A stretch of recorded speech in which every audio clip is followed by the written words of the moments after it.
Hello, everyone. Thank you very much for watching today. Today is day 3 of 7 things resilient people do differently.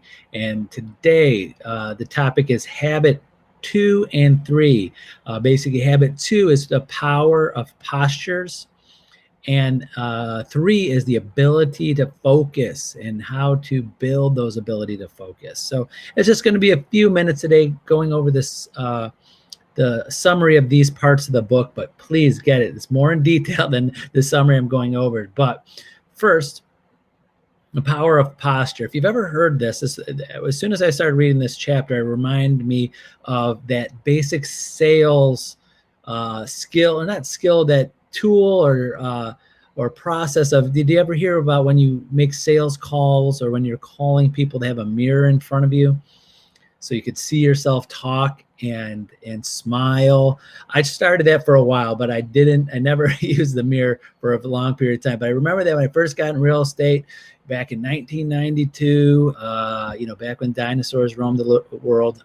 So one of my first classes, training classes I had, was about use a mirror, think of yourself as smiling, that the people could hear you, your emotions through your voice. And you have to have a smile on your face, and you have to have that attitude because they could hear it on the other side of the phone. So that's kind of the first thing I started thinking about when I was reading this part of the book, is that you have to have the posture. You have to have sit up straight, think positive, shoulders back, not hunched over. You have to get prepared in a posture for the day, for your work. This chapter reminded me about how lots and lots of coaches, last week, we were going over another one of Gary Keller's books, and a lot of coaches, real estate coaches, and just business coaches in general, very big on meditation, health, wellness, and starting your day off with a good posture, getting ready for the day. You have a good mindset, because everything that happens throughout the day, no matter, every day, we are reacting to everything, personally, professionally, and how you start the day, what your posture is, what your attitude is for the day, affects how you're going to react to those things. So we all know this. If you don't know this already, or don't even realize you're doing it, is that whatever your emotions are now, whatever mood you're in now, affects your reaction to everything that's going to happen to you personally or professionally today. But you have to think about that, posture yourself. I interpreted this book and reminded me to start at the beginning of the day. Sometimes you have to reposture yourself, and I'm a big one. I'm a big sloucher. Sometimes I always got to reposture, sit up straight, get your shoulders back, arch your back.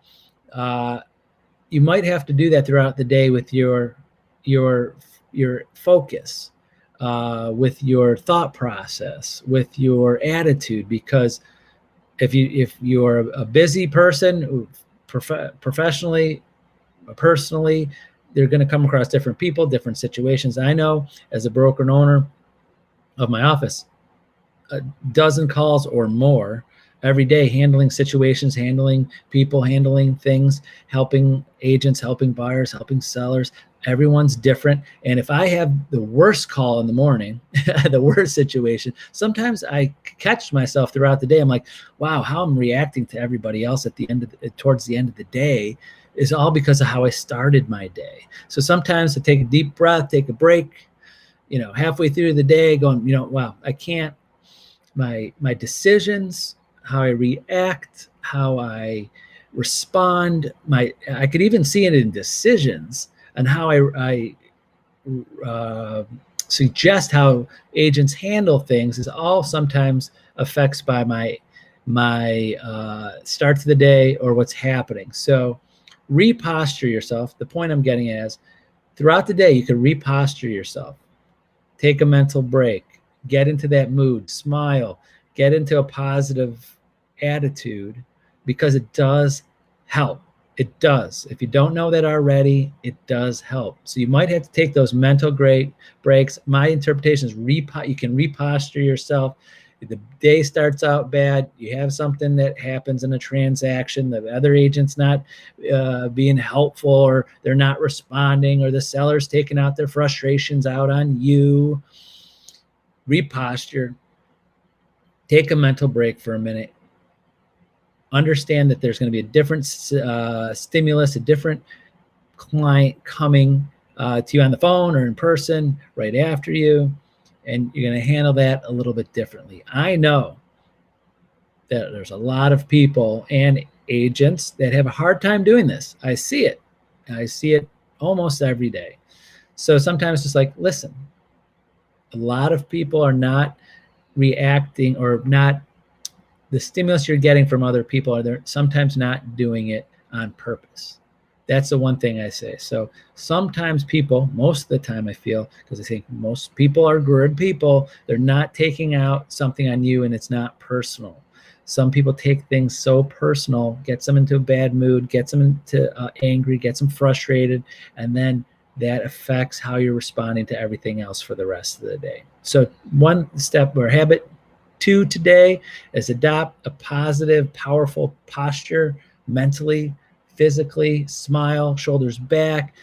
You can do it throughout the day, and it will definitely affect how you're reacting and how you're talking on the phone. They'll hear it through the phone. They'll see it in person if you're meeting them in person, and it will help your business and help your relationships personally and professionally on that.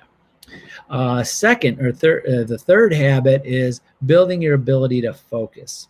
So everything throughout the day, we're focused on different things, but you have the ability to, and I like this comparison, the author in the book uses like having like your own movie, like your TV remote.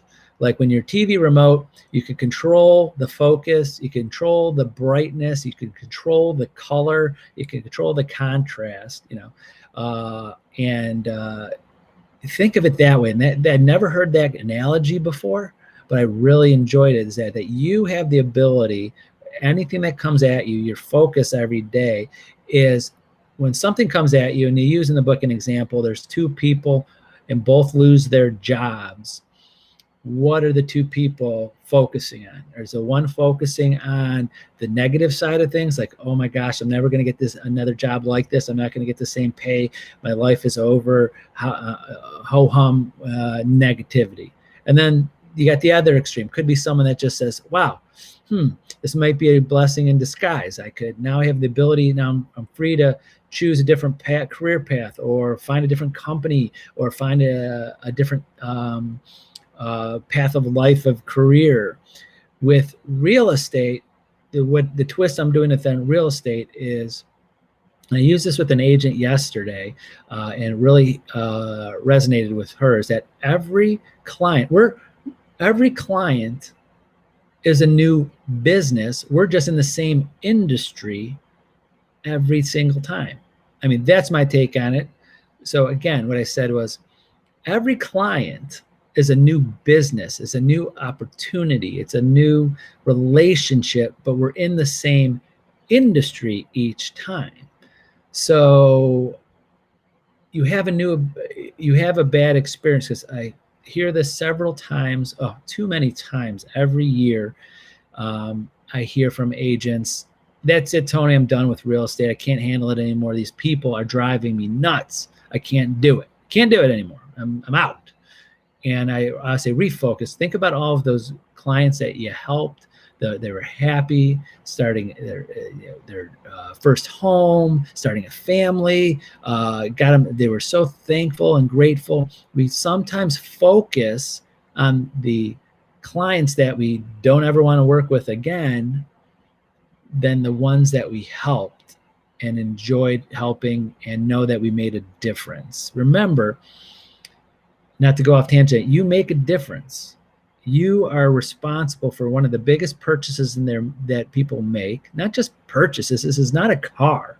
This is their life. This is where they raise their family. This is where they retire to. This is where they're downsizing. This is where they're leaving their memories of raising a family in a house and what they have to go through and helping them with that transition.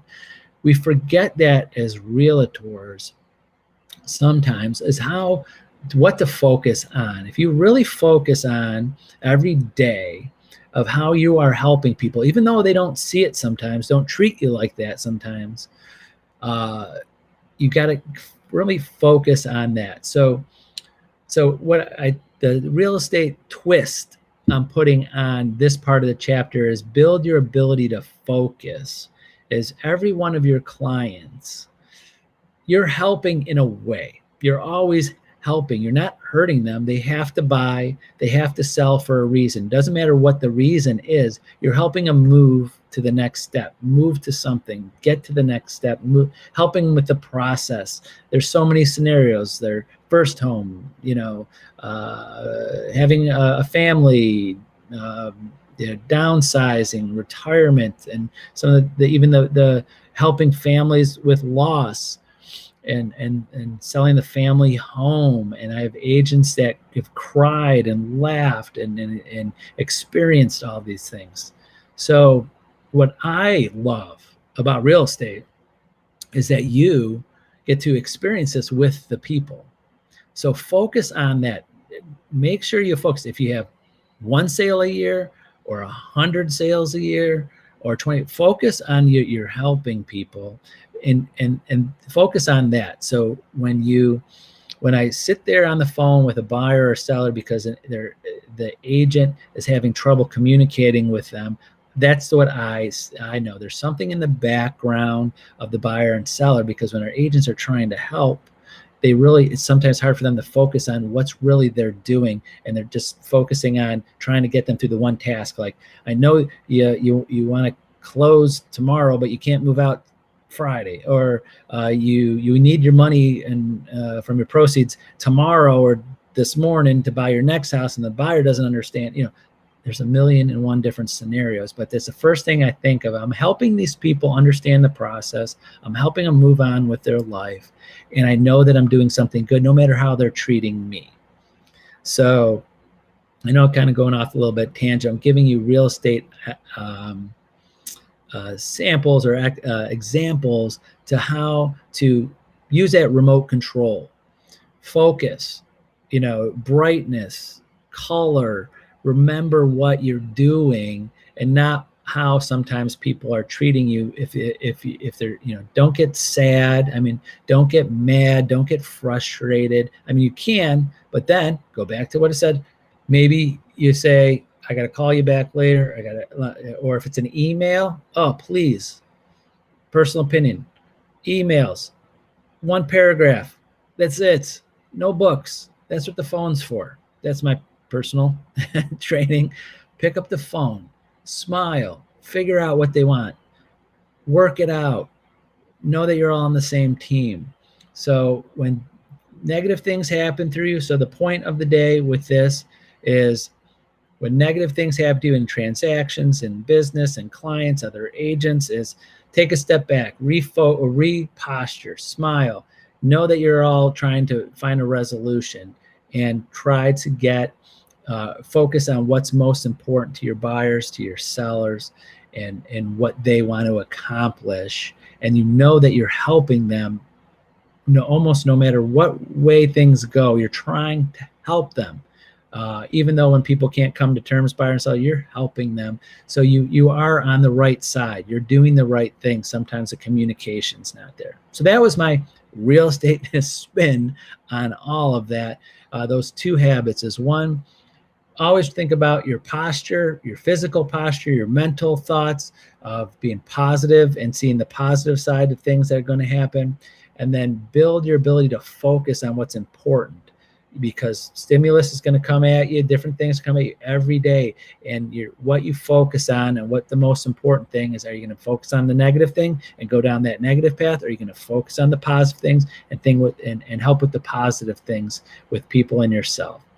So that's it for today. So tomorrow at 11, we're going to have habit 4 and habit 5 the 7 things resilient people do differently. So again, thank you very much for watching today. Have a wonderful Wednesday and see you tomorrow. Bye-bye.